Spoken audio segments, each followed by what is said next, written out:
everyone, it's your boy Vijay Memphis from Pixels Creative Academy, and today I'm going to be showing you how to create beautiful color grades using only adjustment layers in Photoshop. So without further ado, let's get started. Okay, here with me is a portrait that was shot by a friend, and this is the before and this is the after. You agree with me that this is really beautiful. You can see it gives the image a lot of pop, a lot of depth and dimension, and I'm going to be showing you how I created this from scratch. So I'm going to open up the folder and show you exactly what's inside. I'm going to turn off all these layers and show you how I started to build it from the scratch.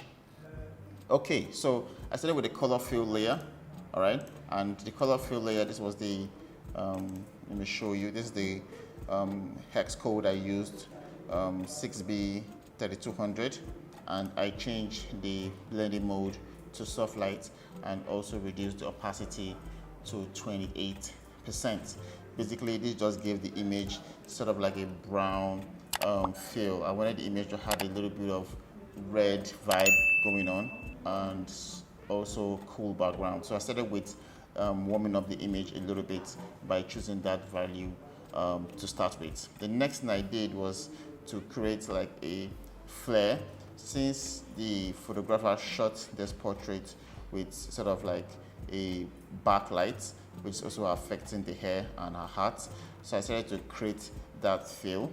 So I chose a color as well. So this color, I used the gradient fill for that. All right, so this was the color I chose, this C98B28, all right, and that was to transparent. So I chose linear, and I chose an angle of 143 because I wanted the flare to come from an angle.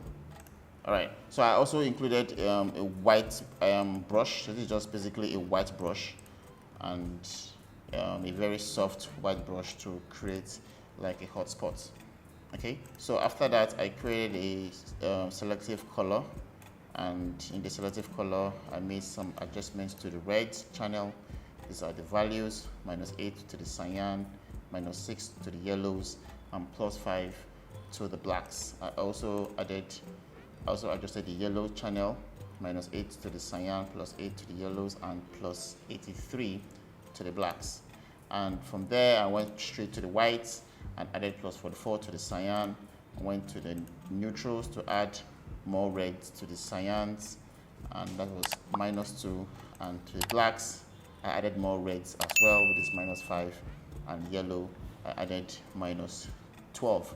You can see from this alone, you can see I added a ton of reds to the reds and to the yellows and also to the neutrals, and I added blues to the darks. So that created a very sort of dynamic look. So to top that off, I went straight to the color balance. And the color balance, I just started to add more reds even to the midtones, and to the shadows I added more blues, and to the highlights I added more reds and kind of more green. So these are the values. You can take note of those values. Pretty much these values, you can copy them and try to recreate the same feel on your own portrait. But let me warn you, this kind of feel will only work for low-key portraits. And low-key portraits, I'm referring to portraits that are mostly having dark tones. Okay, so I decided to do like a graded map, but it was like a black and white graded map to add contrast to the overall feel of the portrait. This is not very necessary. You can decide to skip this part. As you can see, it already looks good, but with the graded map it adds a little bit more contrast to the portrait. So I'm going to turn it off, but I just wanted to show you that it's something you can do. Just choose the black and white graded map and choose luminosity as your blending mode, and here you go. You have a color grade that has more punch to it. I'm going to turn this off and I'm going to go with this feel. So this is the before and this is the after. Okay, so this is how I created my color grades, and I can decide to save this as a color lookup table, and I'll quickly show you how to do that. You go to File You go to export and you choose a color lookup table and you give it a name accordingly.